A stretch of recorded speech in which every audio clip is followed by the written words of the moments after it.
semua teman-teman yang sudah join di channel Instagram GKY Kebon Jeruk. Terima kasih sudah meluangkan waktu untuk bisa hadir bersama-sama di dalam talk show santai GKY Kebon Jeruk hari Minggu, hari ini jam 8 malam. Nah, teman-teman sekalian, seperti yang sudah teman-teman lihat di pin komen yang ditampilkan di bawah. Nah, malam hari ini kita akan bersama-sama membahas tentang satu buku, karena memang temanya mengenai book review, yaitu memaksimalkan karir Anda. Dan di samping saya sudah ada mungkin wajah baru yang teman-teman masih belum familiar. Namanya adalah Alvin, begitu ya, saudara Alvin yang akan menjadi co-host kita malam hari ini.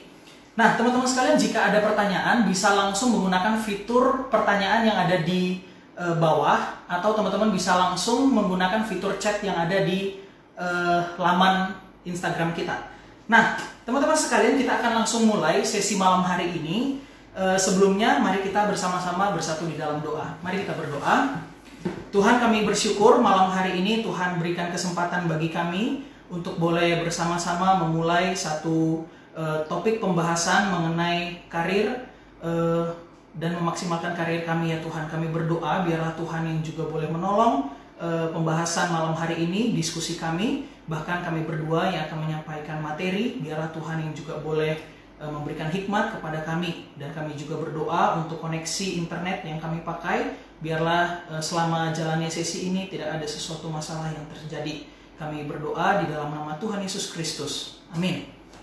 Baik, nah teman-teman sekalian, seperti yang sudah disampaikan tadi, buku yang akan kita bahas ini adalah memaksimalkan karir Anda. Dan buku ini ditulis oleh beberapa orang, yaitu Bapak Paul Gunadi yang menjadi narasumber utamanya. Lalu kemudian ada Bapak Andrew Setiawan, lalu ada Ibu Lorta Mahanani, dan Bapak Rudi Teja Laksana. Dan buku ini disunting oleh Bapak Denny Pranolo.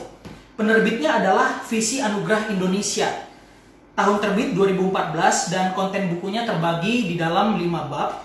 Jumlah halaman 106 halaman. Dan ketika gua baca buku ini secara pribadi, Vin, saya sendiri merasa sangat terberkati. Karena ada banyak hal yang saya juga belum pahami, tetapi kemudian dibukakan atau didapatkan melalui pembacaan buku ini. Maka dari itu buku ini sangat direkomendasikan buat teman-teman kaula muda yang sedang mencari pekerjaan, atau mungkin teman-teman remaja setelah selesai SMA tetapi kemudian masih bimbang untuk memilih pekerjaan dan juga masa depan. Nah, teman-teman bisa atau disarankan untuk membaca buku yang baik ini. Nah, malam hari ini kita akan mereview bab per babnya, dan karena waktunya singkat maka kita akan persingkat dengan beberapa pertanyaan, begitu ya, setiap babnya. Yang pertama yang akan kita bahas adalah kira-kira hal apa aja yang lu dapetin saat membaca bab tersebut. Yang kedua, apakah ada quotes menarik yang bisa dibagikan buat teman-teman yang menonton? Ini biasanya bisa lebih dari 2 quotes atau 2 kutipan.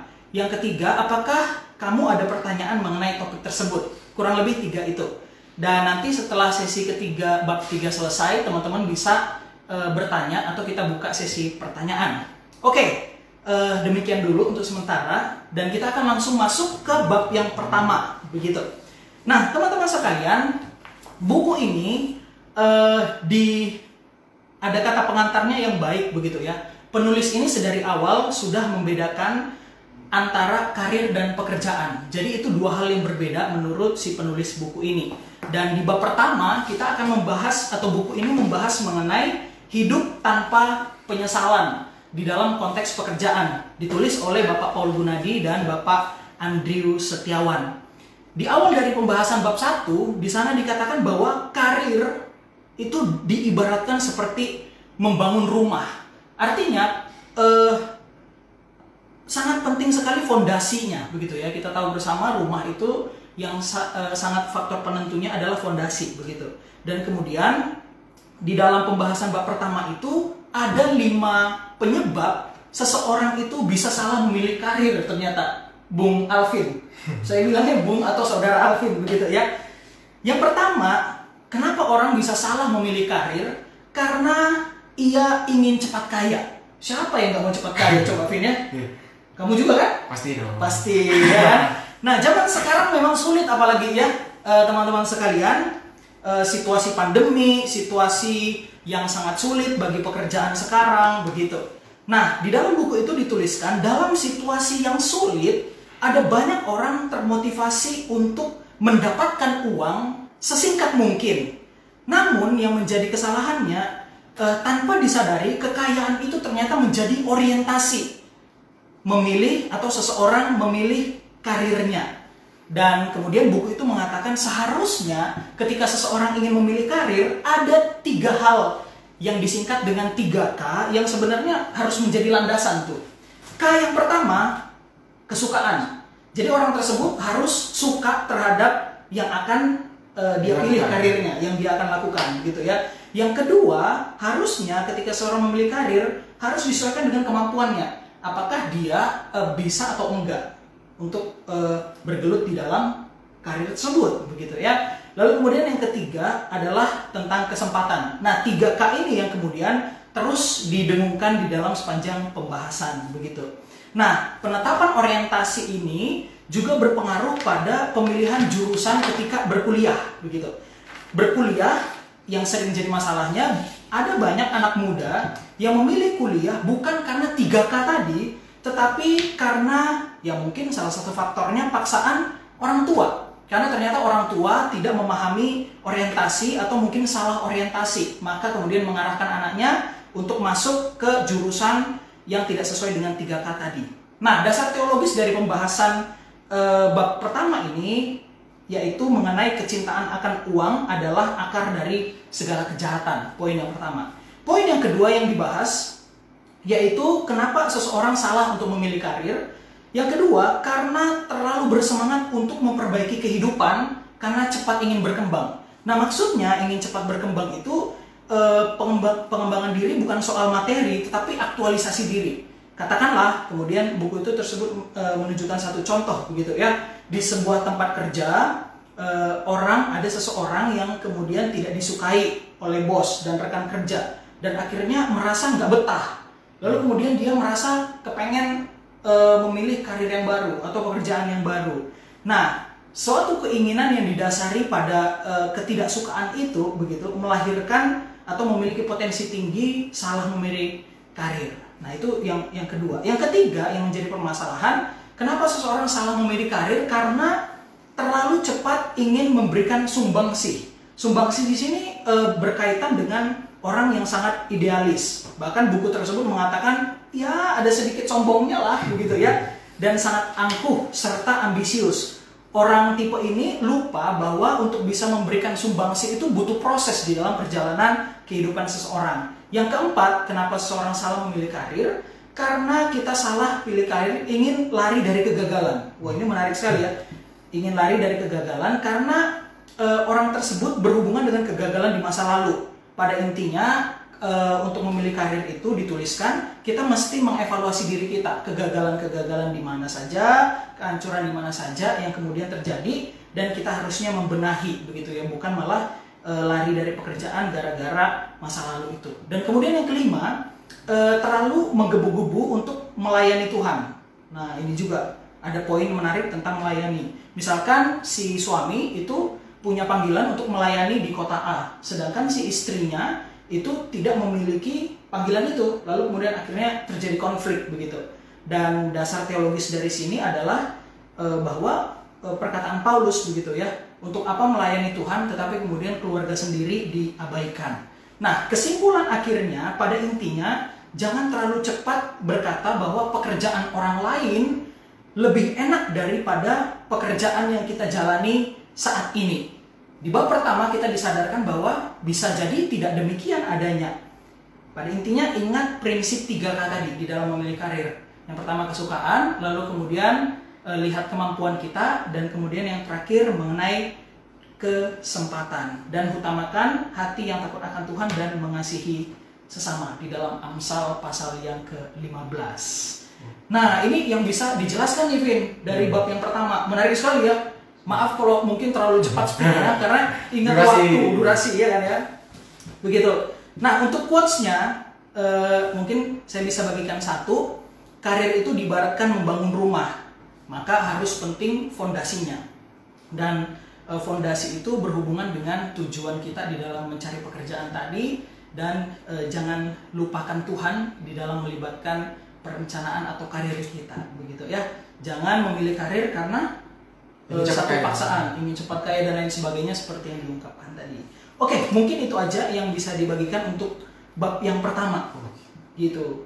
Mungkin saudara Alvin lanjutkan ke bab 2 kali ya. Oke. Dari buku ini bab 2 diberi judul yaitu pekerjaan yang cocok. Nah, sebelum kita bisa menerapkan pekerjaan yang cocok itu, mungkin kita harus memahami konsep berkarir dulu. Oke. Nah, kebanyakan dari kita kan sering salah menangkap persepsi bahwa karir itu adalah pekerjaan.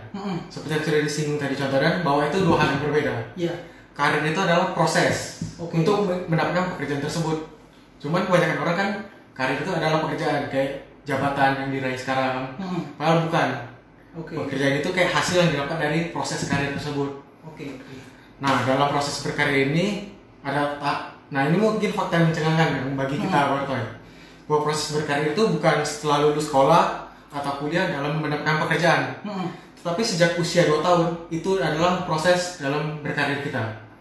Dari awal ya? Dari awal. Karena dari balita saja yang saya baru sampaikan, umur 2 sampai 6 tahun itu adalah proses bagaimana cara kita mengenal lingkungan. Seperti anak bayi kita lihat suka masukin barang ke mulut, naik tangga. Padahal kan ada jalan yang lebih datar kan. Karena itu adalah rasa penasaran dari anak tersebut. Nah, mungkin orang tua jangan melarang lah, karena itu dapat mengganggu dalam proses perkembangan inisiatif dan kepercayaan anak tersebut. Nah, lalu pada masa kanak-kanak. Nah, kanak-kanak ini adalah masa kita bermain. Nah, dari bermain itulah kita bisa mendapatkan kemampuan kita atau apa hal yang kita sukain. Jadi orang tua sebaiknya jangan kayak bilang, jangan sering main game. Mungkin boleh, cuman lebih dibatasin atau diberi waktu gitu, bukan melarang sepenuhnya. Lebih rongga. Lalu di masa remaja. Nah, ketika remaja itu kan anak mulai nongkrong, ngumpul-ngumpul. Nah, sebagai orang tua bisa mengambil peran, jangan menganggap bahwa anak itu ngumpul kayak gak jelas lah, buang-buang waktu kan. Nah, padahal di masa ngumpul-ngumpul nongkrong itu kita dapat belajar atau membentuk pribadi kita bagaimana kita mengenal lingkungan, menerima orang. Jadi kita harus coba mengambil sudut positif dari setiap apa yang dilakukan anak. Setelah masa remaja, kita masuk ke masa dewasa awal. Itu adalah usia-usia kita masuk kuliah. Nah, dari tiga fase sebelumnya kan berarti kita udah menerapkan apa yang menjadi kesukaan kita, apa yang menjadi kemampuan kita. Nah, semakin kita dewasa, kita harus melihat kesempatan. Apa yang kita sukain, kemampuan belum tentu kita bisa dapatkan, bisa dihalangi oleh faktor sosial. Nah, mungkin dari itu kita belajar untuk menemukan kesempatan-kesempatan untuk memenuhi kesukaan dan kemampuan kita. Jadi bisa terpenuhi apa yang disampaikan contohnya sebelumnya, 3K. Kesukaan, kemampuan, dan kesempatan. Baik. Nah, di sini peran orang tua sangat penting. Karena kebanyakan orang tua yang masalah yang terjadi saat ini yaitu orang tua terlalu memaksakan anak untuk mendapatkan cita-cita secepatnya. Padahal masa cita-cita itu kan belum tentu anak itu akan itu. Itu adalah proses gimana anak mengenal diri. Cita-cita kan pasti akan berganti-ganti sesuai dengan perkembangan zaman. Anak tidak mungkin kayak langsung bisa saya pengen jadi YouTuber mungkin sekarang saat ini. Kan mungkin setelah proses anak juga merasa YouTuber mungkin kurang cocok ini. Nah, di situ belajar mungkin orang tua lebih memberikan masukan, memberikan solusi dan lainnya, bukan langsung melarang. Karena dengan larang anak jadi takut untuk berkreasi lebih. Nah, sesuai peran orang tua ini ada kutipan dari Alkitab, yaitu Amsal 27 ayat 17. Besi menajamkan besi, orang menajamkan sesama. Maksudnya itu lingkungan belum tentu selamanya baik, yang selalu menyupport. Nah, peran orang tua lah yang pasti selalu mendukung anak dalam memenuhi kebutuhan tersebut. Nah, mungkin dari bab 2 itu yang bisa saya share. Jadi dalam hal ini kan temanya tentang pekerjaan yang cocok ya. Jadi memang dan itu dimulai dari sejak dini. Sejak dini. Jadi anak-anak itu biarlah dia belajar untuk melihat dunianya, explore ya. Untuk menemukan kesukaan tadi. Untuk menemukan kesukaan sehingga dia tahu di mana dia dapat berkarya secara maksimal di dalam kehidupannya. Ya. Dan dalam hal ini peran orang tua itu penting sekali ya. Sekali. Jadi jangan yang kayak membatasi sekali, Ya. tetapi mungkin justru bisa diberikan Pencerahan baru. pencerahan. Mungkin kalau misalkan dirasa sudah melanggar kaidah firman Tuhan, bisa dikasih batasan dan alasan-alasannya begitu ya. Tapi ya, jangan hanya sekedar marah, tapi alasan supaya anak itu juga berpikir. Oke, sedikit info kan kaum milenial juga itu lebih suka dikasih tahu alasan ya sekarang ini ya. Jangan bilang yes no tapi nggak ada alasan. Anak juga jadi takut untuk berekspresi depan orang tua, jadi takut. Padahal orang tua itulah tempat anak berekspresi pertama kali sebelum ke ruang publik kan. Wah, ini luar biasa sekali. Keluarga menjadi tempat berkreasi anak pertama kali sebelum ya? ke lingkungan sekitar. Oke. Karena dari kalau orang tua saya tidak mendukung, gimana anak berani untuk keluar kan? Betul. Malah justru anak merasa dirinya kayaknya gue ini dari keluarganya tidak didukung kan? Jadi takut, minder. Iya, nanti jatuhnya gitu ya. Oke, thank you Vin untuk sharingnya untuk bab yang kedua. Nah sekarang mungkin kita masuk ke bab ketiga ya. Nah bab ketiga ini berkenaan dengan pergumulan di dunia kerja. Wah ini mungkin yang banyak sekali menjadi pertanyaan-pertanyaan ya kan bagi kita nih yang sudah masuk di dalam dunia kerja.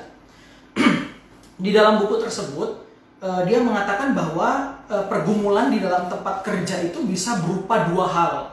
Yang pertama, bahwa pekerjaan tersebut tidak memuaskan atau minimal kita merasa pekerjaan yang kita jalani itu tidak memuaskan begitu. Nah, biasanya orang ketika bergumul di dalam pekerjaan itu dia memutuskan untuk kepengen sekali keluar atau resign dari pekerjaan itu. Nah, buku ini mengatakan ada beberapa hal yang perlu kita pikirkan sebelum kita memilih resign dari pekerjaan ini. Yang pertama, buku itu mengatakan bahwa kesempatan untuk bekerja itu tidak selalu ada.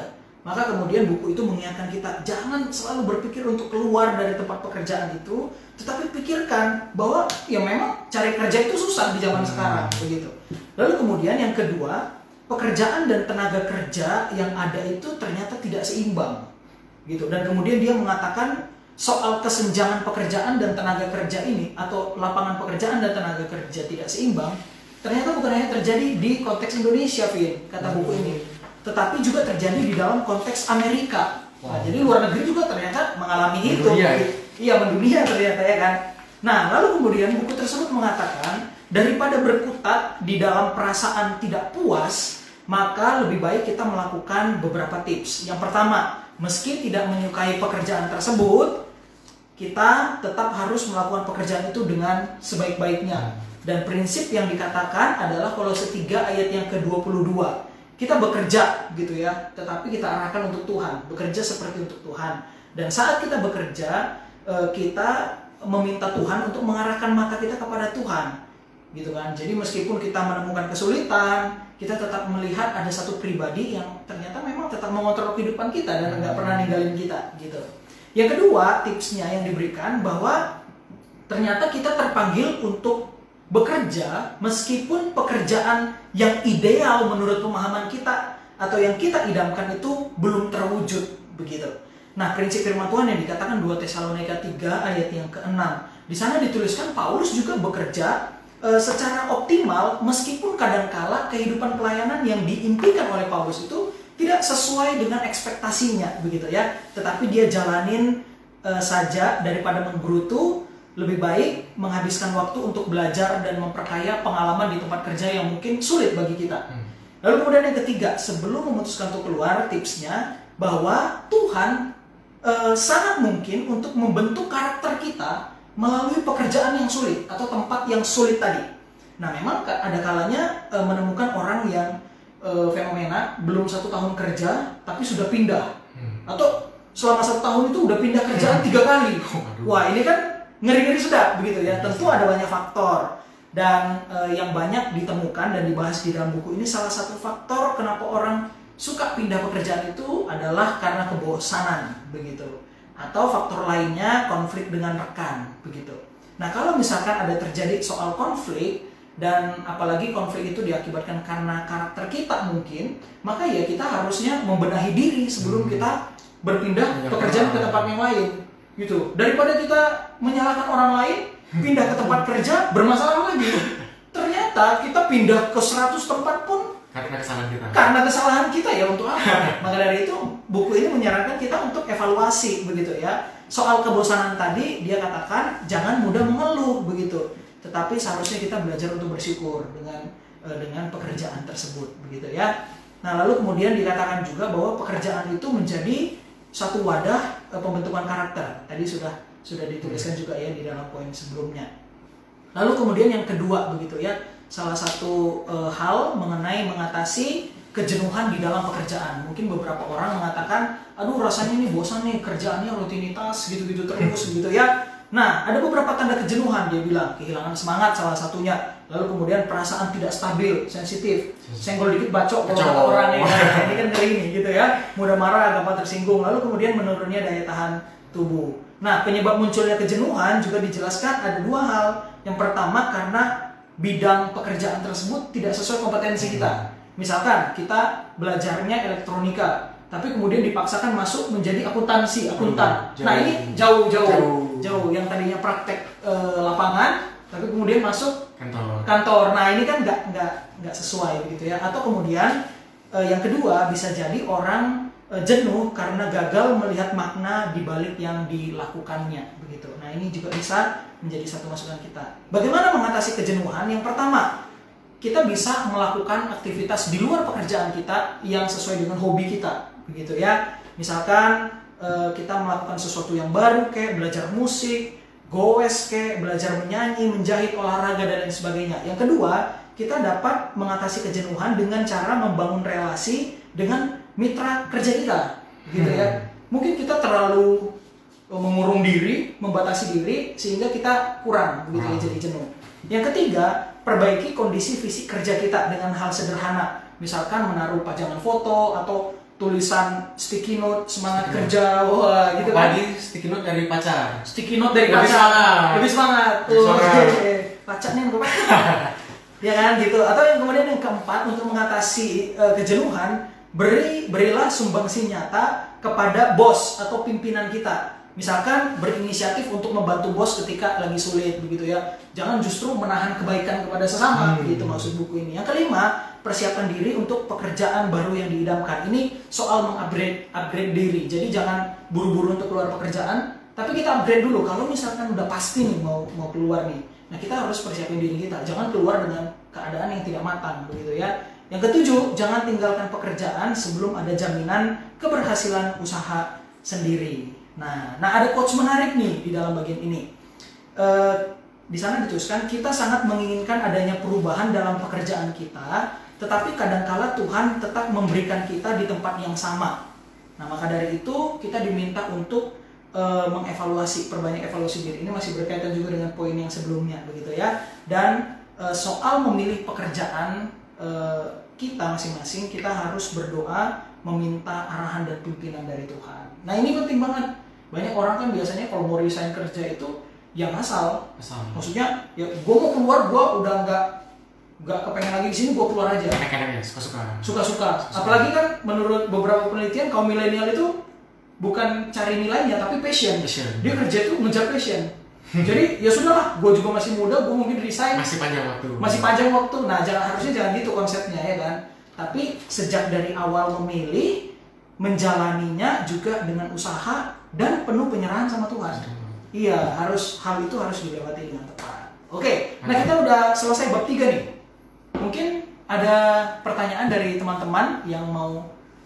Oke, kita sudah ada masuk satu pertanyaan ya. Lihat dulu. Oke. Bagaimana kalau kita mendapatkan pekerjaan yang tidak sesuai dengan kita tapi terpaksa menerima karena di saat pandemi? Oke.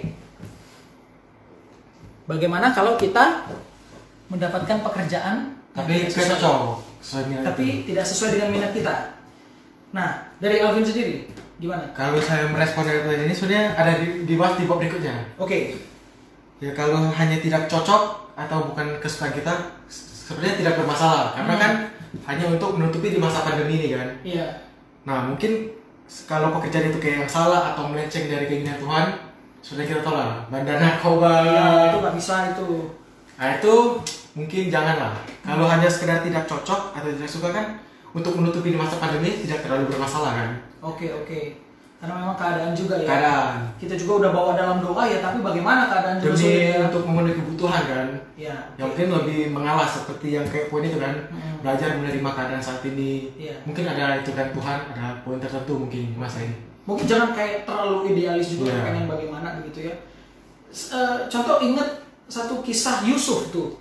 Ingat gak waktu sebelum dia dijual sama saudara-saudaranya ke negara Mesir ya, jadi budak. Yusuf di Perjanjian Lama, Kejadian 37. Nah itu kerjaan dia itu Alkitab mengatakan dia mengembalakan kambing domba. Tapi pas dia dibuang ke Mesir, dia jadi budak, dalam arti itu ya budak gak apa-apa. Tapi pas dia kerja di Potifar, dia itu menjadi manajer tanda kutip.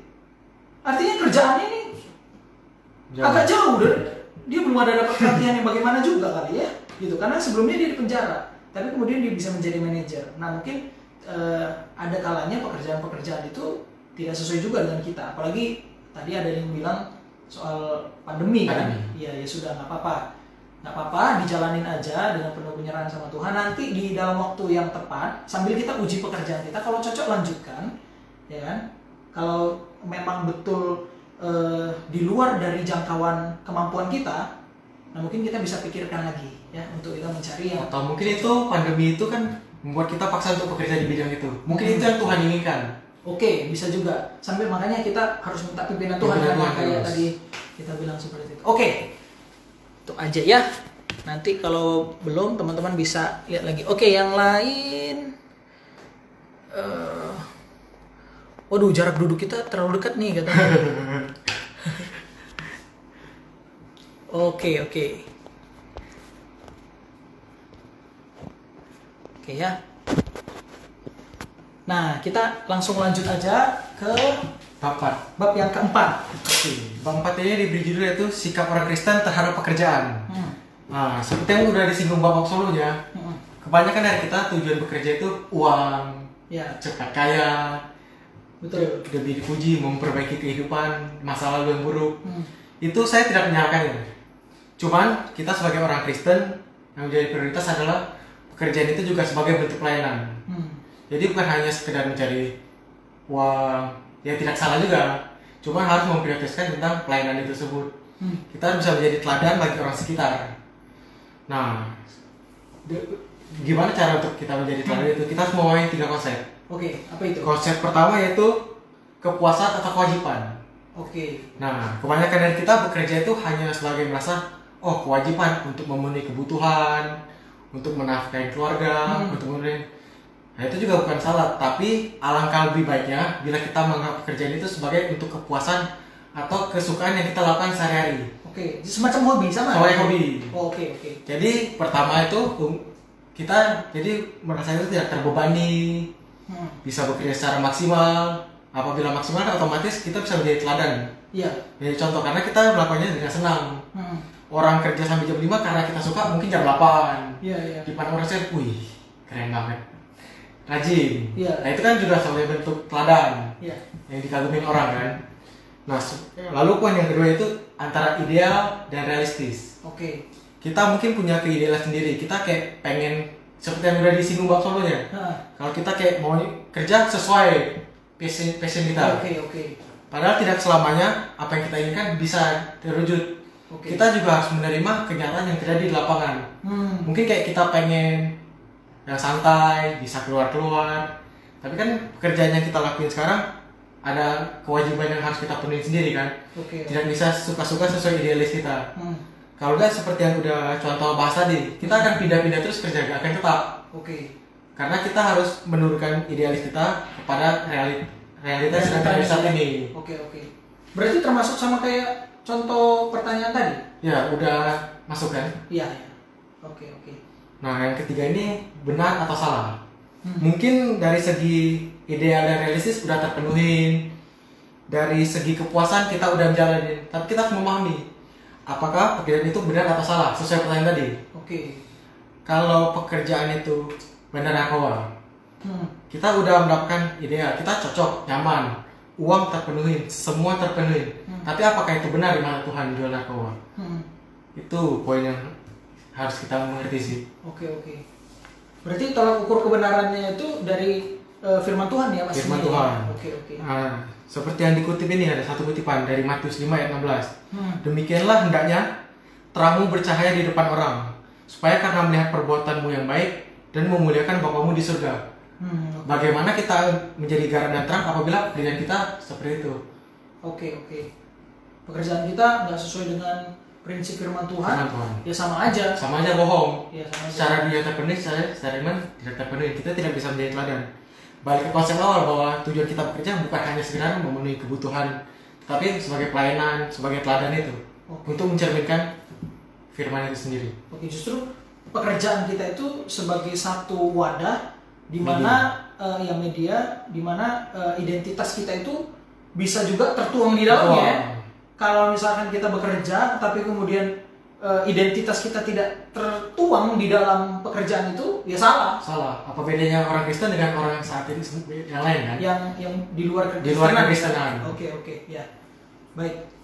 Poin yang sangat baik sekali ya dari buku bab keempat ya. Bab yang keempat. Nah, sekarang kita akan masuk ke bab yang kelima. Bab yang kelima ini membahas tentang pemuda. Nah, jadi ini memang satu sesi khusus pemuda dan panggilan hidupnya. Pedoman memilih karir yang tepat. Wah, ini spesifik sekali tentang pemuda. Jadi buku ini di bab ini di sana dibuka dengan satu pernyataan begitu ya, bahwa masa muda adalah masa untuk mengambil keputusan yang penting. Keputusan yang penting itu bisa jadi soal jurusan sekolah, perkuliahan misalkan. Bukan hanya sekolah, kuliah, pasangan hidup juga. Wah, ini kan penting kan? Penting sekali.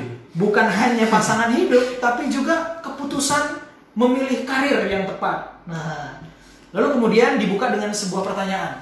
Pernah nggak sih teman-teman sekalian, anak-anak pemuda, merasa sudah lama berkuliah, tapi belum merasa atau merasa masuk begitu ya, dengan pelajaran di jurusan tersebut? Ini pasti mungkin ada beberapa yang nonton ini merasa kayaknya gue pernah di posisi itu tuh, gitu ya. Atau sekarang join lagi sekarang. Atau jangan-jangan ada yang join sekarang ya. Oke, kita lihat lagi ya. Nah, kemudian buku itu tersebut membahas pertanyaan anak muda tersebut sebenarnya menunjukkan kebingungan. Ini bukan kita yang ngomong ya, tapi ini kutipan dari buku ya. Jadi menunjukkan sebuah kebingungan sekaligus kerinduan. Nah, ngeri kan? Kebingungan, tapi di satu sisi kerinduan, di satu sisi gelisah, tetapi di satu sisi juga khawatir tentang masa depan mereka. Wow, ini dalam ya kan? Maka dari itu kemudian si penulis buku ini menjelaskan mengenai konsep tanda kutip tempat, gitu. Dia mengajak anak-anak muda sebelum memilih karir yang tepat itu untuk memahami rancangan Allah di dalam kehidupannya, sehingga orang tersebut bisa maksimal menjalani karirnya. Jadi sebelum memilih pekerjaan, dia memahami dulu panggilan Tuhan. Baru dia dapat memilih karir yang tepat. Nah, ini mungkin jadi kayak proses ya. Sebuah proses. Jadi tahapan itu justru tahu dulu nih tujuan daripada Allah. Ya, panggilan itu soal tujuan juga. Dan tujuan Allah itu kemudian akan menentukan pilihan karirnya. Iya, begitu. Nah, tujuan hidup seperti yang kita tahu di dalam 2 Korintus 5 ayat 15, tujuan hidup anak muda, ya kita semua orang Kristen, adalah untuk memuliakan Tuhan.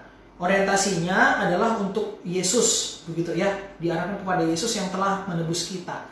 Dan buku tersebut mengatakan bahwa cara memuliakan Tuhan itu sangat penting ternyata, begitu. Dan buku itu kemudian menuliskan mengenai proses perkembangan karir itu dimulai sejak dini. Mungkin agak mirip dengan bab 3 tadi, bab 3 ya. Dia bilang dimulai dari sejak kecil, dan peran orang tua, guru, teman, lingkungan sosial itu berpengaruh sekali, begitu ya. Dan proses kedua setelah dini itu adalah usia remaja, gitu. Misalkan usia 14 sampai 18 tahun itu ternyata tahap kristalisasi.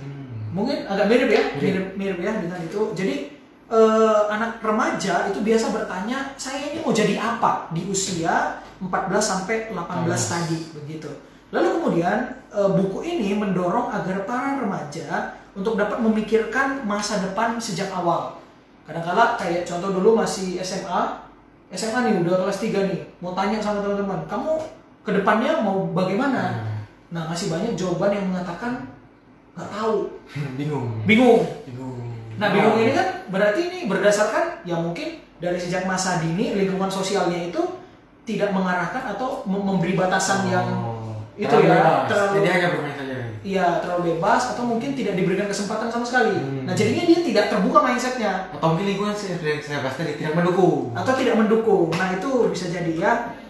Nah, buku tersebut mengatakan kalau misalkan ada anak remaja yang bingung soal karir, nah, dan kebingungan ini disebabkan oleh beberapa faktor, kata buku ini. Yang pertama, karena terlalu banyak keinginan dan pilihan. Bingung jadi mana? Bingung. Apalagi sekarang kan banyak spesialisasi kan. Kalau dulu ada salah satu rekan bercerita kalau masuk ke ekonomi, ya semua dibahas. Sekarang itu pemilihan jurusannya ada nanti khusus spesialisasi apa, iya itu kan jadi membuat kebingungan ya kan. Belum tahu ini tentang apa, lalu kemudian sudah diperhadapkan dengan banyak pilihan. Nah, itu bisa jadi anak-anak remaja atau anak-anak kita mungkin bingung begitu ya. Karena yang pertama ini. Atau kemudian yang kedua, buku ini mengatakan anak bingung karena tidak punya informasi yang cukup tentang siapa diri mereka. Kurang mengenal diri. Nah, ternyata ini dapat menimbulkan kebingungan, teman-teman sekalian, begitu. Dalam tahap ini, peran orang tua sangat penting untuk memberikan feedback dan tanggapan bertukar pikiran dengan anak remaja yang sedang kebingungan itu. Mungkin bisa, nah ya kamu itu baik ketika menganalisa. Nah, jadi anak tersebut punya gambaran tentang siapa dirinya. Kayaknya papa mama perhatiin kamu itu suka atau punya kemampuan di bidang melukis. Nah, arahkan dia untuk menjadi ya mungkin seniman atau arsitek juga bisa. Alvin arsitek. Gitu ya, pas gambarnya bagus, kemarin gambar ini sketsa tipis-tipis. Oke ya. Yang ketiga, anak bisa jadi bingung karena kemampuan mereka kurang sehingga mempengaruhi kepercayaan diri. Kemampuan kurang, tidak berani mencoba, berdampak pada kepercayaan diri yang gitu ya. Ini logikanya begitu. Nah, biasanya kata buku ini saya lagi ya. Biasanya hal ini terjadi karena desakan orang tua untuk mendesak anaknya masuk ke bidang tertentu. Yang tadi kita contohin tadi, ya, minatnya melukis, tapi orang tuanya kepengen generasi kita sejak dari buyut, sejak dari mana? Dokter. Harus punya dokter. Pusing. Padahal dia tidak suka di bagian itu, begitu ya. Atau kemungkinan yang kedua menurut buku itu bisa jadi anak tahu kemampuannya, tapi dia ragu untuk mencoba karena pernah gagal sebelumnya. Misal, dia suka melukis atau dia suka olimpiade sains. Tapi kemudian pas olimpiade itu mungkin dia tidak dapat juara atau dapat apalah gitu ya. Dan kemudian akhirnya dia ragu. Biasanya dalam tahap ini anak banyak melabel dirinya. Aduh, kenapa gua nggak kayak gitu? Aduh, kenapa gini? Akhirnya dia tidak masuk memilih karir itu sesuai dengan kemampuan itu karena ada banyak minder. Aduh, apa jangan-jangan gua gagal lagi, takut. Nah, di dalam hal ini memang peran orang tua juga penting, Erwin. Maksudnya menyupport anak, lalu kemudian memberikan pemahaman yang oke lah begitu. Gagal sekali nggak apa-apa. Si siapa itu? Pemain basket yang terkenal. Aduh, contoh lupa. Gitu. Banyak kali dia gagal menembak bola. 26 kali kesempatan gagal menembak bola di saat-saat yang genting untuk menentukan menang atau tidaknya timnya. 26 kali dia bilang gagal. Tapi dari rangkaian kegagalan itu dia bilang itulah yang membentuk dia untuk sukses. Nah, harusnya kan itu ya kan yang harus di ini. Oke, ada satu kutipan yang bagus di bab yang kelima. Dia katakan begini. Kutipan yang bagus berkata bahwa kegagalan di tahap awal tidak selalu pertanda bahwa itu bukan bidang yang tepat untuk anak kita. Kegagalan di tahap awal tidak selalu pertanda bahwa itu bukan bidang yang tepat untuk anak kita atau bahkan kita, begitu ya, yang bekerja. Nah, lalu kemudian setelah dari situ, buku ini membahas sampai akhir mengenai yang lebih teknis dan lebih rinci mengenai tahap spesifikasi. Misalkan anak-anak usia anak remaja usia 18-21 tahun itu harusnya bagaimana, lalu kemudian ada tahap implementasi usia 18-25 tahun, tahap stabilisasi 22-30 tahun, tahap konsolidasi 30-50 tahun dan lain sebagainya. Di akhir dibahas juga sedikit mengenai hubungan antara karir dan pertumbuhan iman. Ini mungkin sedikit juga sudah dibahas di dalam bab-bab sebelumnya. Oke, mungkin itu saja yang bisa dibagikan selama kurang lebih 43 menit kita sudah jelaskan ya. 40 menit. Satu buku udah mantap begitu ya. Oke, sekarang mungkin kita akan masuk ke sesi pertanyaan lagi. Ini memang harus dimiringkan karena tripod. Iya, jauh. Oke. Karir itu panggilan apa pilihan? Karir itu mungkin maksudnya pekerjaan kali. Iya. Pekerjaan itu bahasa yang lebih simpel karena memang di awal bukunya kan dia membedakan. Oke, karir itu panggilan apa pilihan?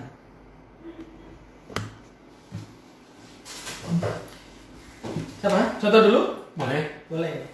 Karir itu adalah panggilan, begitu ya. Tapi di satu sisi juga adalah sebuah pilihan. Seperti yang tadi sudah kita bilang, karir itu dibentuk sejak dini kan.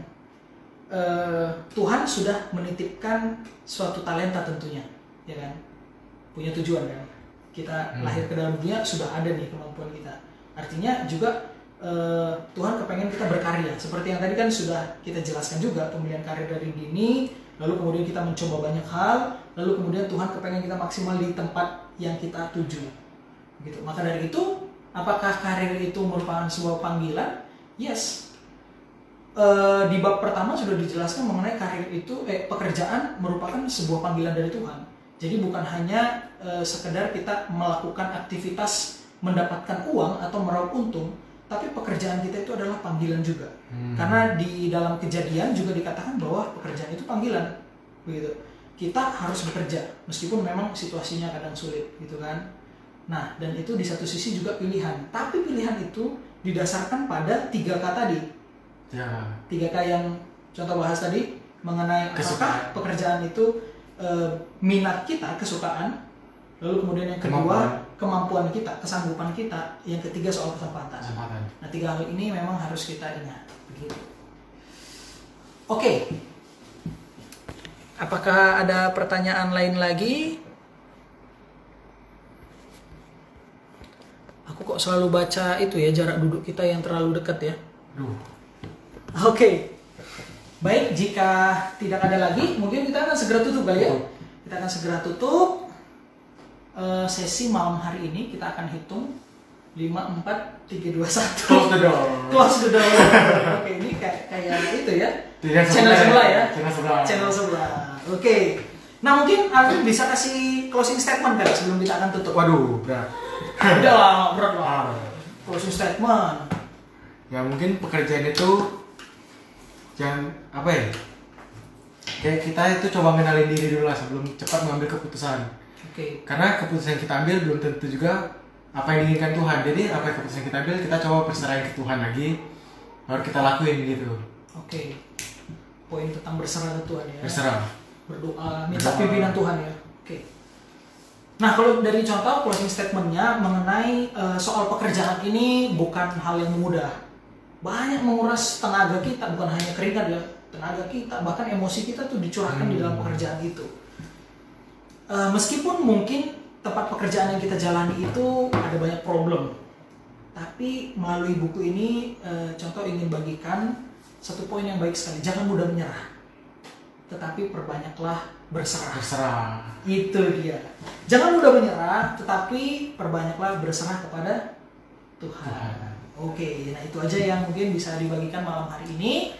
Dan jika teman-teman masih ada pertanyaan lainnya, teman-teman bisa langsung DM ke GKY Pos Kebon Jeruk IG via IG. Dan teman-teman sekalian, kita sebelum akan tutup di dalam doa. Ya, atau boleh juga tuh untuk minggu depan yang mau request tema. Nah itu dia. Boleh. Contoh mau bagikan dulu bahwa next week topik kita itu mengenai disiplin rohani. Wah ini penting nih. Apalagi kan di masa pandemi ini tuh mungkin orang bingung nih disiplin rohani yang seperti apa. Atau mungkin beberapa orang mengatakan, aduh disiplin rohani tapi hidupku ini kok nggak berubah-berubah begitu kan. Masih sulit kayak gini lah begitu ya. Doa terus sama Tuhan tapi kayaknya belum ada jawaban begitu. Pandemi masih jalan, vaksin juga belum dapat diuji dan sebagainya. Aduh begitu ya, mungkin menyerah. Menyerah, bukan berserah nih, menyerah kan? Menyerah. Nah, next week kita akan bahas mengenai disiplin rohani dan pembicaranya adalah salah satu hamba Tuhan dari GKY Greenfield. Dia adalah pembina remaja GKY Greenfield, Guru Injil Febrianto Tayoto begitu. Maka dari itu jangan lewatkan channel live talk show santai GKY Kebon Jeruk setiap minggu jam 8 malam. Dan teman-teman sekalian yang kepengen request topik, teman-teman bisa langsung DM ke IG kami, dan juga kita akan bahas tema itu bersama-sama begitu ya. Lalu kemudian jangan lupa untuk follow YouTube channel GKY Kebon Jeruk, dan mari kita bersama-sama bertumbuh. Mari kita akan tutup di dalam doa. Mari kita berdoa. Bapa kami di dalam surga, kami bersyukur malam hari ini kami boleh membahas bersama sebuah topik yang dekat dengan kehidupan kami, yaitu tentang memilih karir dan pergumulan di dalam tempat pekerjaan kami. Tuhan, kami tahu ada banyak hal yang sulit yang terjadi di tempat pekerjaan kami.